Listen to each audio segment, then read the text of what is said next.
আজকের অনুষ্ঠানের সম্মানিত বিশেষ অতিথি হিসেবে শাখার সম্মানিত সাধারণ সম্পাদক সুশেন্দ্র চন্দ্র সরকার মহোদয়, বাংলাদেশ কৃষক কল্যাণ পরিষদ সিলেট জেলা শাখার সম্মানিত এরপর যে নিহারঞ্জন বাচ্চু সরকার ফুল দিয়ে বরণ করবেন অনিন্দ্র বিশ্বাস, সহসভাপতি আনন্দ মহোদয়কে ফুল দিয়ে বরণ করছেন বিপুল বিশ্বাস, নিচ্ছেন সদস্য সচিব জ্যোতি মোহন বিশ্বাস মহোদয়। সর্বধর্মানং পরিপদেকে মুক্তির পথ দেখাবো। ওম শান্তি শান্তি। অধ্যাপক স্বপন কুমার বিশ্বাস, জালাবাদ ক্যান্টনমেন্ট। নমস্কার।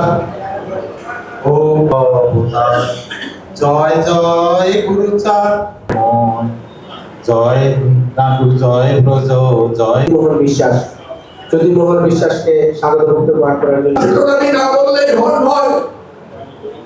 এই স্বাগত পেয়েছেন, উনিও কাজের মানুষ, ওনাকে আপনারা কাজে লাগাতে পারেন। এই সিলেটে আমরা সহ অবস্থান, জাতি ধর্ম বর্ণ নির্বিশেষে সকলেই আমরা একসাথে পথ চলা।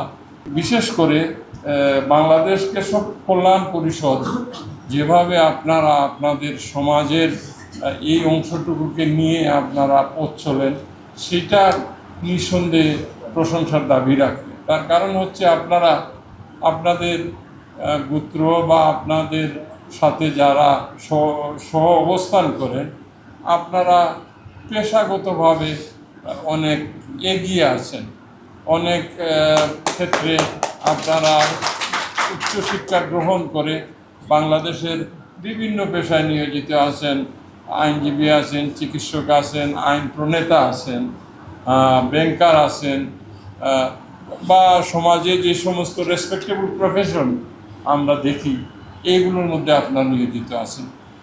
এটার করার কারণে আপনারা বিশেষ করে অনেকের চেয়ে এগিয়ে আছেন। তার কারণ হলো সমাজে দেখা যাচ্ছে আমাদের বিভিন্ন কারণে হোক, শিক্ষা দীক্ষা যদি না থাকে, তাহলে এই যাদের শিক্ষা দীক্ষা থাকবে না তারা একটু অনগ্রসর অবস্থানে থাকে। শিক্ষা হলো সব কিছুর পরেও আপনার অর্থনৈতিক মেরুদণ্ড সোজা করে দাঁড়াতে হলে আপনার শিক্ষা লাগবে। শিক্ষা ছাড়া আপনি অর্থনৈতিকভাবেও স্বাবলম্বী হতে পারবেন না।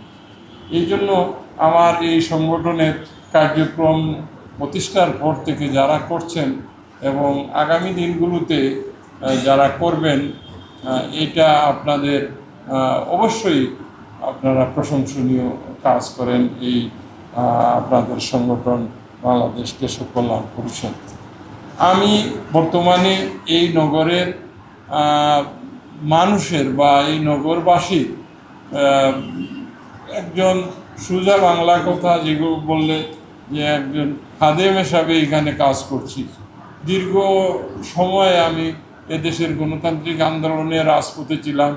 ওই বাপু সেন সহ আরও এই লাইনের অনেকেই আমার সাথে ছিলেন, যে রাজপথে ছিলাম গণতন্ত্র প্রতিষ্ঠার জন্য। এই গণতন্ত্র প্রতিষ্ঠা করতে যেয়ে আমরা অনেকে ক্ষতিগ্রস্ত হয়েছি। আর গণতন্ত্র প্রতিষ্ঠান যদি কার্যকর হয়, তাহলে আপনি আপনার পছন্দের একজন যে কোনো পর্যায়ের প্রতিনিধিকে আপনি নির্বাচিত করবেন। আর যদি গণতান্ত্রিক এই পদ্ধতিটা ফাংশন না করে, তখন দেখা যায় যে একটি স্বৈরতন্ত্র তান্ত্রিক মনোভাব তৈরি হয়। তো সিলেট সিটি কর্পোরেশনে এদেশে সর্বাধিক জনপ্রিয় রাজনৈতিক দল হিসাবে আপনারা ম্যান্ডেট দিয়েছেন। জনাব তারেক রহমান দেশের প্রধানমন্ত্রী, ধানের শীষে ভোট দিয়েছেন আপনারা, যার জন্য এই সরকার মানুষের কথা বলছে, জাতি ধর্ম নির্বিশেষে সবার কল্যাণের কথা বলছে।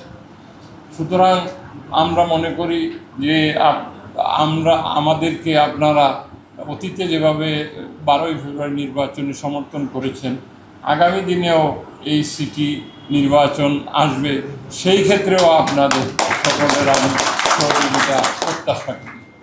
আর আমার দিকেও তো আপনাদের নগরবাসী হিসাবে পাওয়ার অধিকার রাখেন।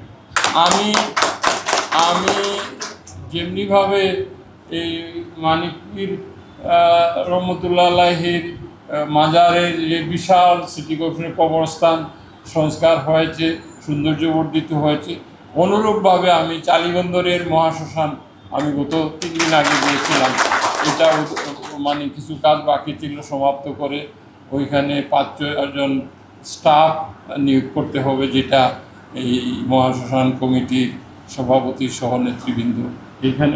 আমরা এই নগরের আমি অধিকর্তা হিসাবে আমার কাছে সব সমান, সবার কল্যাণার্থে আমার কাজ করা, নগর উন্নয়ন করা, নগরের এই ধরেন পরিষ্কার পরিচ্ছন্ন রাখা, তারপরে আপনার ড্রেন ছড়া এগুলো পরিচ্ছন্ন করা, এই কাজগুলো করছি।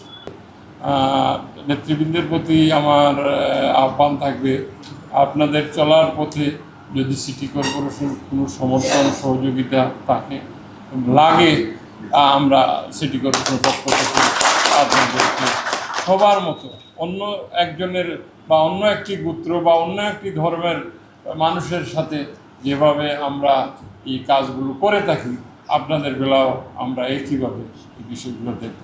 যাই হোক, পরিশেষে আপনারা দেখেছেন আমি কথা বলেছি এবং আপনাদের সকলের সাথে একটি সবাই পরিচিত হতে পেরে আমি নিজেকে ধন্য মনে করছি। আশা রাখি ভবিষ্যতে আমার পথ চলা, আপনাদের পথ চলা, একসাথে আমরা যে কোনো সমস্যার সমাধান। সম্মানিত সুধীবৃন্দ, আপনারা নিজ নিজ আসনে বসবেন, আমাদের অনুষ্ঠান চলবে। আরো অতিথিবৃন্দ আছেন, তাদের কাছ থেকে আমরা অনেক